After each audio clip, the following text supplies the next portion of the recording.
feel is the one who cares for you. Okay, I know that um I didn't get the lyrics of the song very well. I can't even remember the lyrics. But I used to listen to this song by Panampasi Paul. Then, far, far, far, far, far then. Back then in school, in the hostel, I used to have a small radio with a tape. I was so close to God, and I'm still close to God. And I encourage every student, no matter how small you are, no matter how intelligent you are, you cannot do without God. In school, wherever you find yourself in service, move close to God. And then what your parents cannot do for you, God will do it for you. Okay, but that's not what I'm planning to talk about this evening. Okay, I just want to share a little experience I had in the labor room during the delivery of my second child, my daughter Rosario. And I know it's going to encourage someone because it was just laid on my heart to share the testimony. I was just thinking about it, and I just remember I had a conversation with God when it got to a time I couldn't hold on any longer. When I say I could not hold on any longer, I'm serious. I know what I'm talking about. So let me just fast forward to, let me skip all the pregnancy testimonies. That one is a story for another day. Okay, so the pains and the discomforts that comes with the heavy pregnancy of the third trimester. Like, the baby's weight was so much on me. I just needed this baby to come out. I was just praying. Every of my prayer was, God, let this girl come out. I already gave her a name.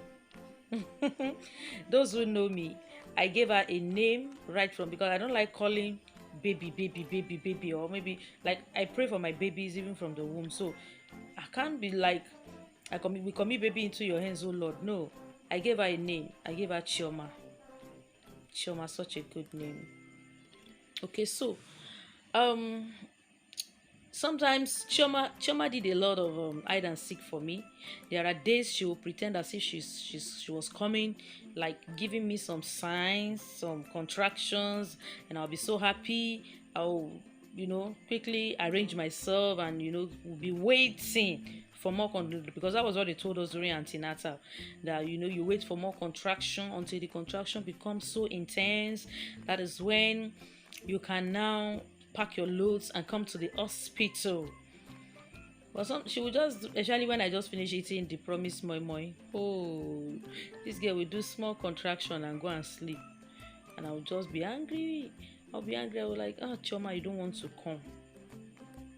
There were days I climbed staircase, jumping up and down. We used to have this very beautiful staircase in my house. And so I'll just climb. I climbed it more than 10 times that day. If I wanted to just make sure that I go into labor, like this baby must just come out. So I tried everything possible to make sure that I went into labor. Never came. I was just bouncing. So there was a day on a Wednesday evening. That was like 8th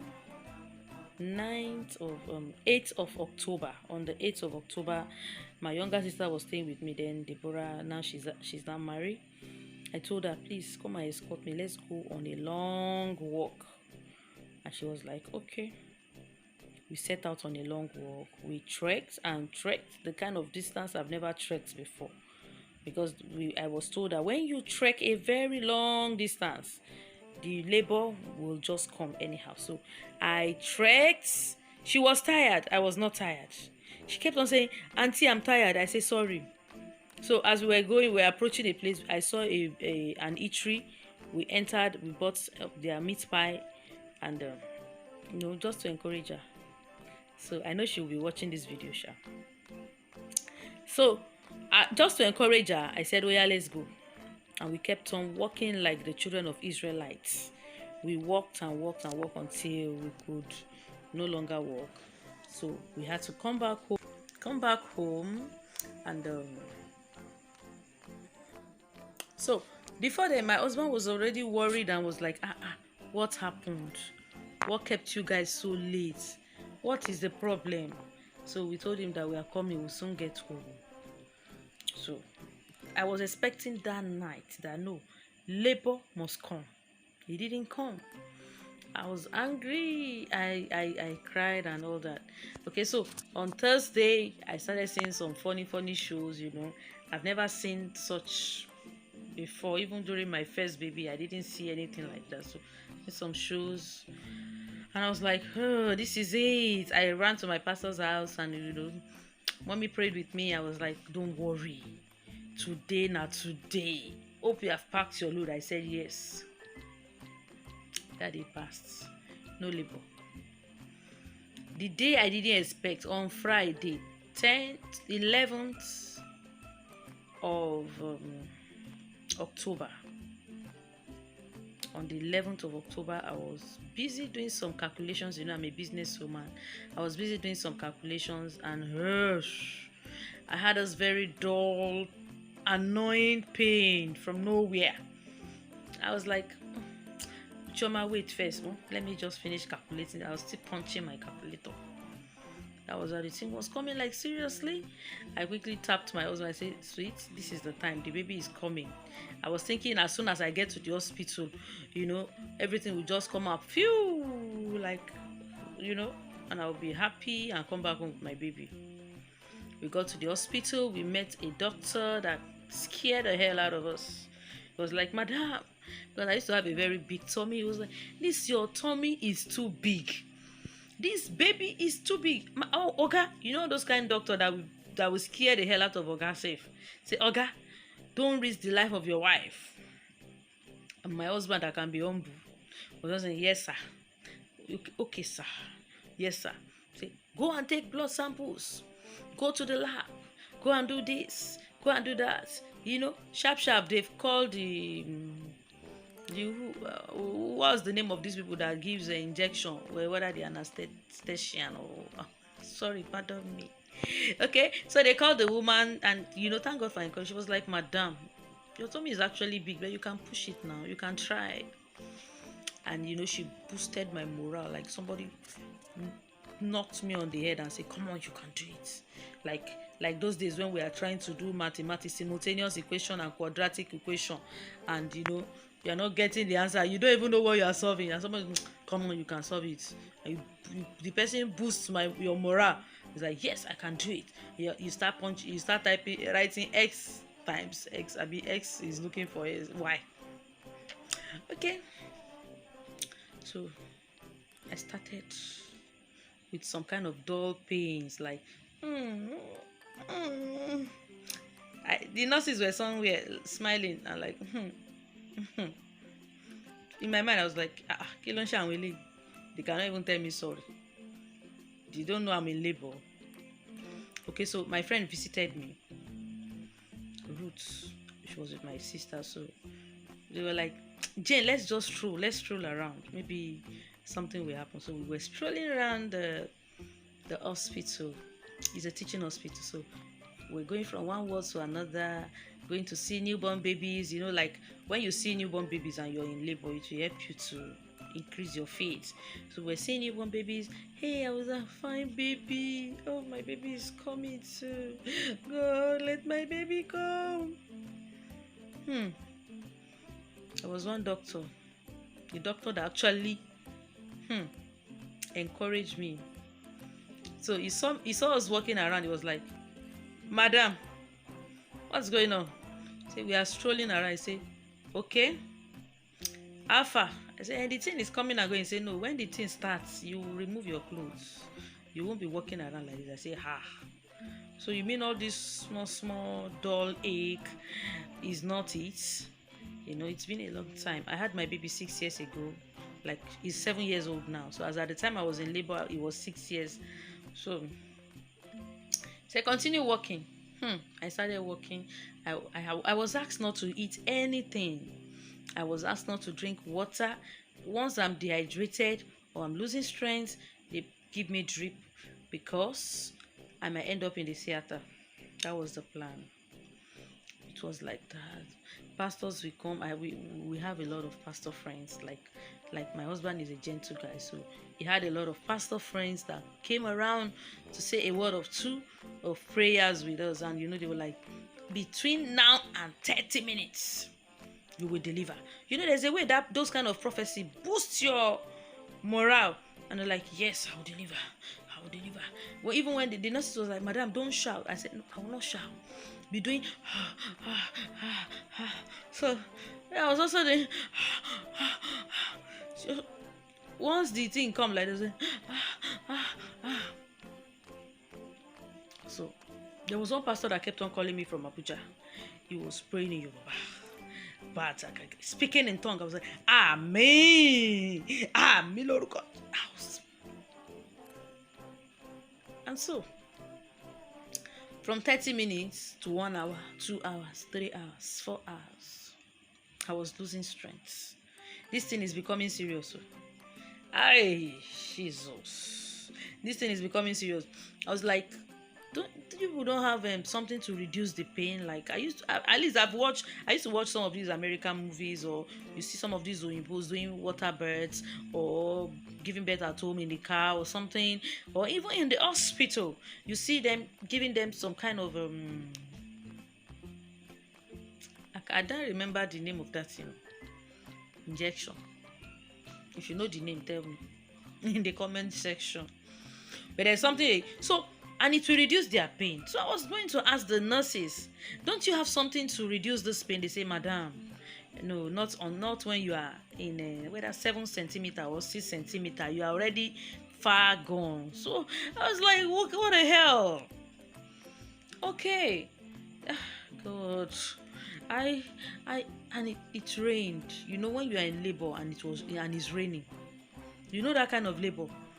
It's painful. It's more painful because it's like the baby hears the sound of the rain and then it really wants to come out, but the place is still very not dilated, so the baby had to exercise some patience. Patience is a virtue. So I kept on pushing, shouting.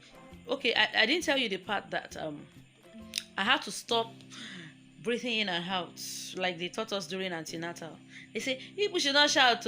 When the labor come, no come shout. All this where they do like this. When the labor starts, you will be breathing in and out like the matron was saying, oh yeah. When I was tired of breathing in and out, I shouted, Jesus! Yeah! And then, let me save you all these stories. There's a point I'm driving to. There's somewhere I'm actually driving to. So, I didn't mention my husband, right? My husband was somewhere. My husband could not stand.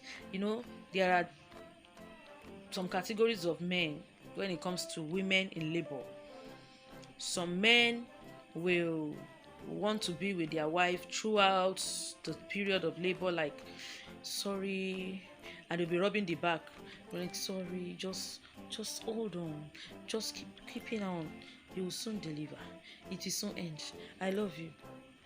And there are some men that will just be walking and coming, pacing up and down, like, in their mind they're just saying, Father, I can't get this pain. Then some men will run away. My husband, well, he didn't run away because he was on fasting, and then he was somewhere praying. He couldn't stand it. He was somewhere praying. I was in the labor ward. At the time, my younger sister was denied access to me because I don't know. I don't even know why. But I was all alone in the labor ward. I was all alone. And then 12 a.m., 1 a.m., I think about 2 a.m., maybe somewhere around 2 a.m. or 2:30 a.m., somewhere around that time, I was just like, gosh, No, I was tired. I was tired. It has gotten here. It has gotten here. So I was just like, I was now having a conversation with God and listening. I said, God, have we not prayed? I said, we have prayed. Answer us now. Let this baby come out. I said, if I've sinned against you, please forgive me. If I've sinned against you, forgive me, please.